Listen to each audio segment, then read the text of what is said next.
যেখানে টাকা দিয়ে সরকারি চাকরি কেনা যায়, যার মধ্যে অ্যাকচুয়ালি ট্যালেন্ট আছে তার কোনো মূল্য নেই। তো হ্যালো বন্ধুরা, সবাই কেমন আছো? আশা করবো সবাই খুব ভালো আছো। তো আর একটা নতুন ভিডিওতে তোমাদের সকলকে স্বাগত জানাই। তো বন্ধুরা, তোমরা জানো যে আমাদের রাজ্যে ওবিসি কেস নিয়ে যে সমস্যাটা হয়েছে, যেখানে দাঁড়িয়ে আমরা যারা অ্যাসপিরেন্ট আছি, পশ্চিমবঙ্গের যতগুলো সরকারি চাকরির পরীক্ষা আছে সবগুলো কিন্তু পোস্টপন্ড হয়ে আছে। তো সরকার 3 মাসের সময় নিয়েছে, এখনও 3 মাস হয়েছে কিনা আমি জানি না, মানে জানি না কবে এই 3 মাস কমপ্লিট হবে। তো এই সমস্যার সম্মুখীন এখন বর্তমান যারা স্টুডেন্ট, যারা উচ্চ মাধ্যমিক পরীক্ষা দিয়েছে, তারাও কিন্তু সমস্যার মধ্যে পড়ছে। কারণ তোমরা জানো প্রত্যেকটা কলেজে প্রত্যেকটা কাস্টের জন্য কিছু সিট সংরক্ষণ থাকে। সেই সিটের যে সুবিধা, সেই সুবিধাটা কিন্তু এই কাস্টের প্রত্যেকটা স্টুডেন্ট কিন্তু পেয়ে থাকে। তো সেই সিটের সুবিধাগুলো কিন্তু পাচ্ছে না, শুধুমাত্র এই ওবিসি কেস না মেটার জন্য। তো জানি না সরকার কবে এই ওবিসি কেস মেটাবে আর এই সমস্যাটা কবে সমাধান হবে।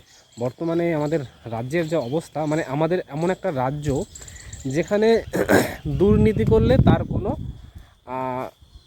কোনো সমস্যা নেই, সে দুর্নীতি একের পর এক দুর্নীতি করে যাবে, আর আমাদের পশ্চিমবঙ্গের বাসিন্দা সেটা চোখ বুজে সহ্য করে যাবে।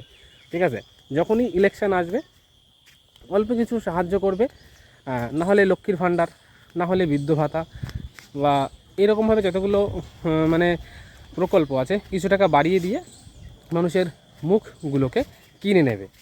ভোটের সময় ভোট দেবে, আবার সেই যাই তাই 5 বছর সেই একই রকমভাবে চলবে, যেটা নাকি প্রতিনিয়ত হয়ে আসছে। তো এই হলো আমাদের রাজ্য, যেখানে টাকা দিয়ে সেটা সরকারি চাকরি কেনা যায়, যে কিনা দিনের পর দিন কষ্ট করে চাকরি মানে আশায় বসে আছে, পড়াশোনা করছে রাত জেগে, তার কোনো মূল্য নেই।